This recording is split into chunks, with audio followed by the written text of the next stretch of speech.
Hello YouTube family, Editalk with Shefali में आपका स्वागत है। मैं आशा करती हूँ कि आप सभी मस्त होंगे और स्वस्थ होंगे। तो मैंने अपने चैप्टर 1 और चैप्टर 2 में वृद्धि और विकास और डोमेन्स ऑफ डेवलपमेंट के बारे में डिस्कस किया है। अगर आपने वो दोनों वीडियो नहीं देखा है तो मेरे चैनल पे जाकर वो दोनों वीडियो देख सकते हैं। आज मैं आपके साथ डिस्कस कर रही हूँ चैप्टर 3 स्टेजेस ऑफ डेवलपमेंट, विकास की अवस्थाएं। आप अपना कॉपी और पेन लेकर बैठ जाएं और जो जो बातें, जो जो टॉपिक्स मैं आपके साथ डिस्कस कर रही हूँ उसको लिखते चलिए, क्योंकि चाहे वो सेंट्रल लेवल पर टेट हो, चाहे वो स्टेट लेवल पर टेट हो या शिक्षक भर्ती हो, उसमें से ये सवाल जरूर से जरूर पूछे जाते हैं। ग्रोथ एंड डेवलपमेंट में से 7 से 8 प्रश्न उसमें पूछे जाते हैं। छत्तीसगढ़ व्यापम द्वारा जो सिलेबस दिया गया है उसमें ग्रोथ एंड डेवलपमेंट में 7 नंबर दिए गए हैं, उसमें से 7 प्रश्न पूछे जाते हैं। तो मैं आपके साथ स्टार्ट कर रही हूँ स्टेजेस ऑफ डेवलपमेंट, विकास की अवस्थाएं। तो इसमें से 4 अवस्थाओं में इसको बांटा गया है। पहला है आपका प्रीनेटल स्टेज, जिसे प्रसव पूर्व अवस्था कहते हैं। दूसरा है आपका शैशवावस्था, जिसे आप इन्फेंसी स्टेज कहते हैं। तीसरा आपका चाइल्डहुड स्टेज, जिसे आप बाल्यावस्था कहते हैं। और चौथा है आपका एडोलेसेंस, जिसे किशोरावस्था कहते हैं। इन चारों अवस्थाओं में से ही आपके पेपर में प्रश्न पूछे जाते हैं। अब इन अवस्थाओं की जो समय अवधि है वो कैसे है, ये हमेशा क्रमिक अवस्था में चलते हैं। विकास में मैंने अपने प्रीवियस टॉपिक में आपके साथ डिस्कस किया था कि जो विकास रहता है वो हमेशा ऑर्डरली और सीक्वेंस में चलता है। इसीलिए जो इसकी अवस्थाएं भी हैं वो एक सीक्वेंस में चलती है कि एक छोटा सा बालक जब से वो जन्म ले रहा है या वो अपने माता के गर्भ में है भ्रूण अवस्था में, तब से लेकर उसके मृत्यु तक में जो उसकी अवस्थाएं है वो एक क्रमिक अवस्था है, कॉन्टिन्यूअस प्रोसेस है जो जीवन पर्यंत चलते रहता है। तो आज पहला टॉपिक है जो प्रीनेटल स्टेज, प्रसव पूर्व अवस्था, इसके बारे में डिस्कस करते हैं। तो ये अवस्था जो है इसका जो टाइम पीरियड है वो है 9 माह 10 दिन, या फिर आप कह लेते हैं 280 दिन, या फिर 38 से 40 सप्ताह। क्वेश्चन में से कुछ भी पूछ सकता है, 9 माह 10 दिन भी पूछ सकता है, 280 दिन भी पूछ सकता है, 38 से 40 सप्ताह भी पूछ सकता है। ये आसपास के प्रश्न आपसे पूछे जाएंगे। उसके बाद बात आती है इन्फेंसी स्टेज, मतलब शैशवावस्था। इसकी जो अवस्था की जो समय अवधि है वो है जन्म से 2 वर्ष। जब से एक छोटा सा बालक जन्म लेता है तब से लेकर 2 वर्ष तक की जो अवस्था है उसे इन्फेंसी स्टेज मतलब शैशवावस्था कहते हैं। फिर बात आती है, थर्ड है चाइल्डहुड स्टेज, जिसकी समय अवधि है 2 वर्ष से 12 वर्ष, 2 वर्ष से 12 वर्ष। और इसे 2 अलग अलग भागों में विभाजित किया गया है, जिसमें से जो आपका पहला है वो है अर्ली चाइल्डहुड, जिसे हम पूर्व बाल्यावस्था कहते हैं। उसके बाद आता है आपका लेटर चाइल्डहुड,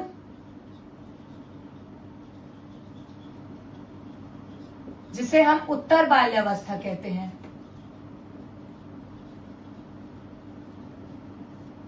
तो जो अर्ली चाइल्डहुड है उसकी जो समय अवधि है वो क्या है, तो उसकी जो समय अवधि है वो है 2 से 6 वर्ष, मतलब 2 to 6 इयर्स। उसके बाद जो लेटर चाइल्डहुड उत्तर बाल्यावस्था है उसकी जो समय अवधि है वो 6 से 12 वर्ष। इसको 2 अलग भागों में विभाजित कर दिया गया है। पहला अर्ली चाइल्डहुड पूर्व बाल्यावस्था 2 से 6 वर्ष, लेटर चाइल्डहुड उत्तर बाल्यावस्था 6 से 12 वर्ष। अब जो हमारा चौथा और इम्पोर्टेंट टॉपिक है वो है किशोरावस्था मतलब एडोलेसेंस। इसकी जो समय अवधि है वो है आपकी 12 से 18 वर्ष।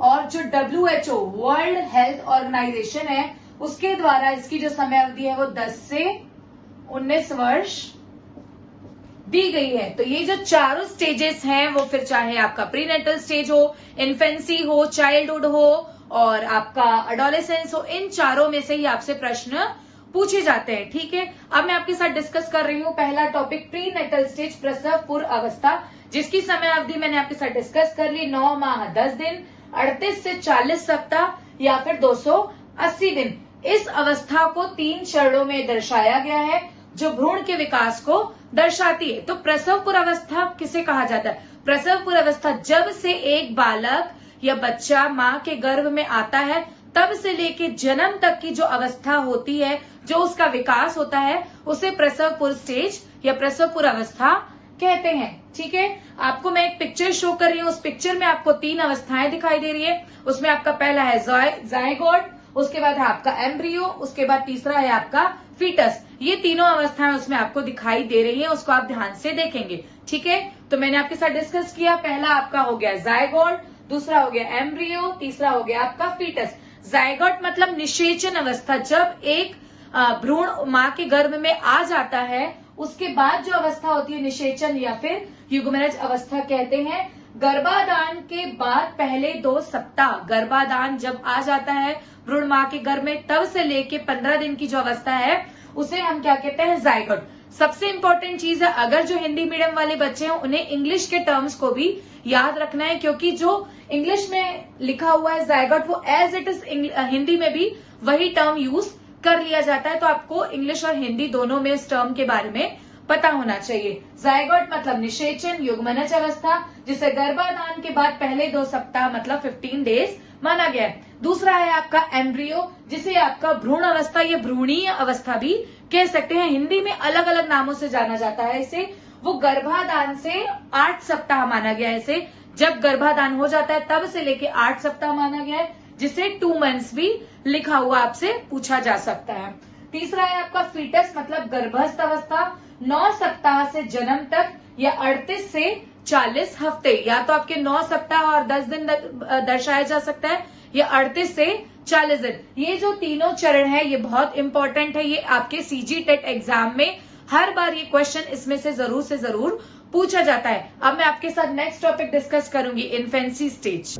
अब मैं डिस्कस कर रही हूँ आपके साथ इन्फेंसी स्टेज मतलब शैशवावस्था। शैशवावस्था में बच्चा कैसे सीखता है, अपनी सेंसेस के थ्रू, ज्ञान इंद्रियों के द्वारा उसका विकास होता है। फिर वो चाहे बात करना हो, वो चलना सीखता है, ऐसे वो धीरे धीरे चीजें करना सीख जाता है। आप देख सकते हैं कि जैसे ही एक छोटा बच्चा जन्म लेता है, उसके बाद वो धीरे धीरे बैठना सीखता है, धीरे धीरे क्रॉल करना सीखता है, धीरे धीरे किसी वस्तुओं को पकड़कर उसके बाद चलना सीख जाता है। उसके बाद है सर्वाधिक तीव्र वृद्धि और विकास होता है। उसके शारीरिक जो होती है वृद्धि, जो है वो फिजिकल जो एस्पेक्ट्स है उसमें बहुत जल्दी ग्रोथ होना शुरू हो जाता है। जैसे देखते हैं एक छोटा सा बच्चा जन्म लेता है तो वो इतना होता है, और जब हम 2 साल का देखते हैं तब वो बच्चा धीरे धीरे चलना सीख जाता है। शारीरिक वृद्धि मतलब उसमें मोटर डेवलपमेंट आता है, नियंत्रण विकसित हो जाता है, चाहे उसके बैठने में, उठने में और चलने में वो अपने आप को नियंत्रित कर लेता है। फिर वो आपको देखेंगे तो शारीरिक वृद्धि में उसकी हाइट का बढ़ना, वेट का बढ़ना, उसके शेप का बढ़ना, उसके साइज का बढ़ना, उसमें धीरे धीरे परिवर्तन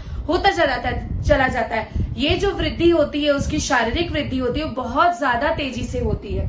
उसके बाद मानसिक विकास मतलब मेंटल डेवलपमेंट भी उसका बहुत अत्यधिक तीव्र गति से होता है। वो चीजों को देखकर समझना शुरू कर देता है, अपने सेंसेस के माध्यम से, अपने थॉट्स के माध्यम से, अपनी एक्टिविटी के माध्यम से वो आपको कुछ कर अपनी बातें शेयर करना सीख जाता है। उसके बाद आती है दूसरों पर निर्भरता। जो छोटा सा बच्चा रहता है, चाहे वो 1 साल का है, 2 साल का, 1.5 साल का, वो बच्चा स्वयं से कोई कार्य नहीं कर पाता है, वो दूसरों पर हमेशा निर्भर रहता है। जैसे अपने घर में, परिवार में माता पिता के साथ वो हमेशा निर्भर रहता है, वो उन्हीं से ही अपने सारे काम करवाता है। उसके बाद आता है इमोशंस मतलब संवेगों का प्रदर्शन, रोना, हंसना, गुस्सा करना, ये सारे जो इमोशंस है वो अपना प्रदर्शन करना शुरू कर देता है।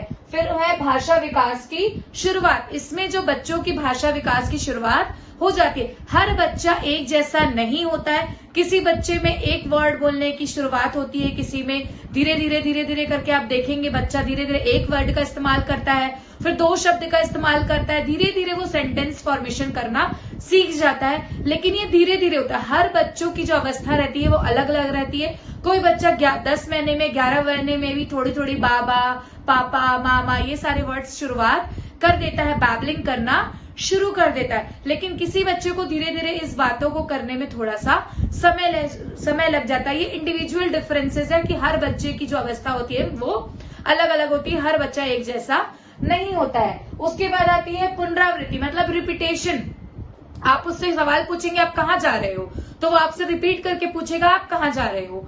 मतलब जो आप कह रहे हैं उसी बातों को वो वापस से क्या करता रहता है, दोहराता रहता है। इसी दोहराने से ही उसके भाषा का विकास होता है। आप समझेंगे कि कैसे एक छोटा सा बच्चा, आप देखेंगे अगर वो घर पर हिंदी भाषा में बात की जा रही है तो वो छोटा सा बच्चा स्वयं ही हिंदी बात करना सीख जाता है। ना उसको लैंग्वेज में किसी हिंदी ग्रामर का, ना ही किसी रूल्स रेगुलेशंस का पता है, लेकिन वो लैंग्वेज बोलना शुरू कर देता है। घर में और भी भाषाएं होती है, कोई अपनी लैंग्वेज में बात करता है, किसी की मदर टंग हिंदी होती है, सिंधी होती है, छत्तीसगढ़ी होती है, सरगुजिया होती है, पंजाबी होती है, मारवाड़ी होती है, बंगाली होती है। वो किसी भी भाषा में अगर उसके आसपास का जो एनवायरमेंट है वहां पर अगर उस भाषा का इस्तेमाल किया जा रहा है तो बच्चे का जो विकास है वो बहुत तीव्र गति से होगा और वो उसी भाषा को सीख जाएगा। जरूरी नहीं बच्चा एक ही भाषा को सीखे, अगर उसके आसपास 2-3 भाषाएं बोली जा रही है तो उसको भी वो बहुत जल्दी से ग्रहण कर लेता है। उसके बाद हम बात करते हैं चाइल्डहुड मतलब बाल्यावस्था। जैसे मैंने अभी आपको बताया उसको अर्ली चाइल्डहुड और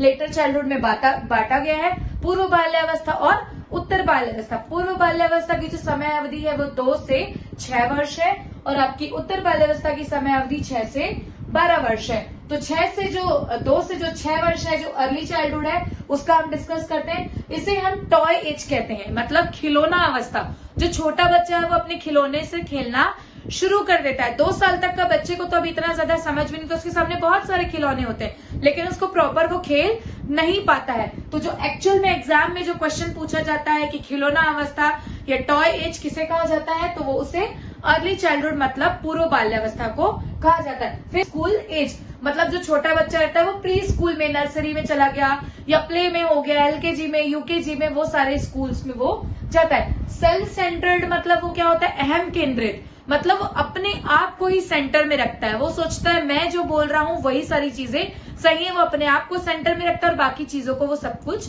साइड में रखता है। उसके बाद है इमिटेटिव एज मतलब अनुकरण करके सीखना। वो आसपास कोई चीजें, मान के चलिए आप देखेंगे एक छोटी सी बच्ची है, वो उसकी मदर लिपस्टिक लगा रही है तो वो भी देखेंगे आप वो लिपस्टिक लगाती है। मैं पिक्चर में आपको शेयर कर रही हूँ। उसके बाद आप देखेंगे कि एक फादर है, अगर वो दाढ़ी बना रहे हैं तो वो छोटा सा जो बच्चा है वो भी अपनी दाढ़ी बनाने की कोशिश करता है। जैसे उसके पापा शूज पहन रहे हैं, उसकी मदर कोई काम कर रही है, चाहे वो किचन में हो बाहर हो, छोटे जो बच्चे हैं वो नकल करके वो सीखते हैं, अनुकरण के माध्यम से अपना विकास करते हैं। उसके बाद फास्टेस्ट लैंग्वेज डेवलपमेंट, भाषा का विकास बहुत ज्यादा तीव्र गति से हो जाता है। आपको मैं आगे डिस्कस करूंगी लैंग्वेज के बारे में। लैंग्वेज डेवलपमेंट में नोम चॉम्स्की है, उन्होंने जो साइकोलॉजिस्ट है उन्होंने कहा है कि जो छोटे बच्चे का जो ब्रेन डेवलपमेंट है, जिसमें वो लैंग्वेज डेवलपमेंट की बात कही है उन्होंने, वो 5 साल तक बहुत ज्यादा तीव्र गति से हो जाता है। मैंने अभी आपसे डिस्कस किया कि छोटे बच्चों को आप जो भी लैंग्वेज जिस प्रकार भी सिखाएंगे उसके इन्वायरमेंट में अगर 2 भाषाएं 3 भाषाएं भी कही जा रही है तो वो बहुत जल्दी से सीख जाएगा। इसीलिए भाषा का विकास तीव्र गति से, वो अपनी बातें, वो 2 से 6 वर्ष का हो चुका, अपनी बातें बहुत क्लियरली समझा पाता है और एक्सप्रेस कर पाता है। सजीववाद मतलब वो निर्जीव वस्तुओं को भी सजीव समझता है। आपके आसपास, आपके घरों में, आपके खुद के बच्चे भी हो सकते हैं, आप उनको देखेंगे तो वो टॉयज के साथ खेलते हैं, एक छोटे डॉल के साथ खेलते हैं, अगर किसी खिलौने के साथ खेलते हैं तो उसको वो समझते हैं कि वो एक रियल है, वो एक सजीव अवस्था में, वो निर्जीव को भी सजीव समझना शुरू कर देते हैं। इसीलिए इसे एनिमिज्म मतलब सजीववाद कहा जाता है। उसके बाद आती है जिज्ञासु, हर चीज को देखकर जिज्ञासा पैदा होने लग जाती है। ऐसा क्यों हुआ, ऐसा कब हुआ, ऐसा क्यों हुआ, आप मुझे ये क्यों नहीं दिला रहे हैं, अगर ये चीज आप मुझे दिला रहे हैं तो ये कैसे हुआ, ये कहां से आई। बहुत सारे सवाल एक छोटा बच्चा आपसे बार बार कंटिन्यूअस पूछता रहता है। वो एक चीज के पीछे 10 सवाल आपके सामने खड़े कर देता है, उनके अंदर बहुत ज्यादा जिज्ञासा उत्पन्न हो जाती है। मूर्त वस्तुओं को सोचना शुरू कर देता है। उसके सामने कोई भी वस्तु है, अगर मैंने उसके सामने ये पेन भी रख दी तो वो पेन के बारे में सोचना शुरू कर देगा। मैं अपने घर में एक एग्जांपल दे रही हूँ, मेरे भैया की बेटी है, अगर उसके सामने मैंने ये पेन रख दी तो वो कहेगी कि इसका ढक्कन लगा दीजिए नहीं तो ये सूख जाएगी। मतलब अगर ये मूर्त वस्तु है तो उसके बारे में वो सोच पा रहा है। कोई भी बच्चा अगर आप उसके सामने कुछ भी रख रहे हैं तो उसके बारे में सोच कर आपको बता सकता है कि वो वस्तु क्या है। उसके बाद डिस्कस करते हैं लेटर चाइल्डहुड, उत्तर बाल्यावस्था, जिसे 6 से 12 वर्ष में बांटा गया है। इसे गैंग एज मतलब टोली और समूह अवस्था कहा जाता है। इसमें बच्चे ग्रुप में रहना शुरू कर देते हैं। बच्चे इसमें, इसे एलिमेंट्री स्कूल एज भी कहा गया है। बच्चे स्कूल जाना शुरू कर दिए, वहां अलग अलग दोस्त उनसे बन रहे हैं, गर्ल्स अपनी गर्ल्स गैंग बना रही है, बॉयज अपने बॉयज गैंग बना रहे हैं, ग्रुप में रहना शुरू कर देते हैं और वो ग्रुप ही उनके लिए बहुत ज्यादा इंपॉर्टेंट हो जाता है, वो घर पर भी आके उन्हीं के बारे में डिस्कस करते रहते हैं कि मेरी दोस्त ने ऐसा कहा, ये ऐसा हुआ। आप देखेंगे तो आपके आसपास ये सारी चीजें होती रहती हैं। उसके बाद एलिमेंट्री स्कूल एज मैंने बताया विद्यालयी अवस्था है। फेंकना, दौड़ना जैसे गत्यात्मक कौशल सीख जाता है। अभी तो हम बात कर रहे थे कि बच्चा अपने आप को संभाल रहा है, उठ रहा है, बैठ रहा है, अपने क्रियाकलाप में दूसरों पर निर्भर है। लेकिन अब हम देख रहे हैं कि फेंकना, दौड़ना जब बच्चा है वो खेलना शुरू कर दिया है, वो बाहर जाके सोसाइटी में खेल रहा है, मैदान में खेल रहा है, प्लेग्राउंड में खेल रहा है, तो वो फेंकना, उसको कैच करना, वो सारी चीजें भी सीख जाता है। फेक मैच्योरिटी, मिथ्या परिपक्वता। फेक मैच्योरिटी मतलब वो ऐसा बिहेव करेगा जैसे वो आपसे बहुत बड़ा है, उसको सब कुछ आता है। अगर आप उसके सामने कुछ भी कर रहे हैं तो वो ऐसे बिहेव करेगा कि उसे सब कुछ पहले से ही मालूम है। इसीलिए इसे कहा गया है फेक मैच्योरिटी, मतलब वो मैच्योर हुए नहीं है, लेकिन वो मैच्योर होने का एक दिखावेज मतलब संग्रहण, वो अपनी इंपॉर्टेंट चीजों को रखना, उसको संभाल कर रखना। फिर वो आपके टॉयज हैं, बुक्स, कॉपीज हैं, उसका बैग है, वो उसको संग्रहित करके रखना शुरू कर देते हैं। अगर किसी बॉय को एक कार बहुत ज्यादा पसंद है तो वो अलग अलग मार्केट में जब भी किसी शॉप में जाएगा वो बाहर बहुत सारी कार लेकर आएगा और उसको स्टोर करना, लाइन से लगाकर उसके साथ खेलना शुरू कर देता है। उसी प्रकार एक अगर बालिका है तो वो अगर उसको कोई चीज फेवरेट है, उसको पसंद आ रही है, तो वो उसका स्टोर करना शुरू कर देती है। इसमें ये बात नहीं है कि बालक है या बालिका है तो वो कार का स्टोरेज करना नहीं सीख सकती है। वो उनके ऊपर डिपेंड करता है कि बच्चों को इंटरेस्ट किस चीज में, वो किस चीज को स्टोर कर रहे हैं। उसके बाद है आपका सहयोग की भावना। उनके अंदर एक सहयोग की भावना आ जाती है बच्चों के अंदर कि वो बाहर स्कूल जा रहे हैं, सोसाइटी में रह रहे हैं, तो आस पड़ोस की मदद करना, अपने घर में अपने माता पिता की मदद करना, अपने दोस्तों को सहयोग करना, स्कूल में जाकर अपनी टीचर्स की हेल्प करना, उसके अंदर सोशलाइजेशन मतलब सहयोग की भावना आना शुरू कर देती है। तार्किक चिंतन मतलब लॉजिकल थिंकिंग। अगर एक बच्चे के सामने आप ये पेन दिखा देते हैं तो इस पेन को, वो इस मार्कर को पूरा खोलकर वो इसका लिड भी निकाल देगा, इन दोनों को अलग अलग करके, और उसको चेक करेगा कि ये ब्लू कलर क्यों है, ये ब्लैक क्यों नहीं है, ये रेड क्यों नहीं है, इसमें ब्लू कलर ही क्यों है। इसको वो ध्यान से देख के पूरा खोल के निकाल देगा। जिन पियाजे साइकोलॉजिस्ट हैं जिन्होंने कहा है कि एक जो छोटा बच्चा होता है वो लिटिल साइंटिस्ट होता है, इसका मतलब वो करके सीखते हैं। किसी भी चीज को आप देखेंगे छोटा बच्चा करके सीखेगा, किसी ना किसी काम को आप देंगे तो वो कर कर ही उसको सीखता है। तो मैंने आपके साथ डिस्कस किया अपना प्रीनेटल स्टेज पहला, दूसरा आपका इन्फेंसी स्टेज, तीसरा आपका चाइल्डहुड में अंदर अर्ली चाइल्डहुड और लेटर चाइल्डहुड। उसके बाद हम बात करेंगे एडोलेसेंस मतलब किशोरावस्था।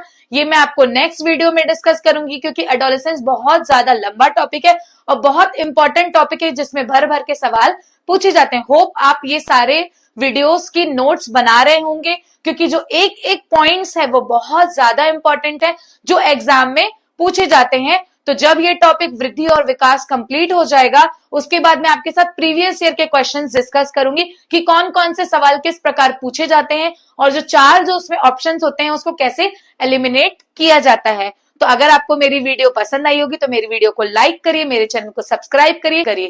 Thank you.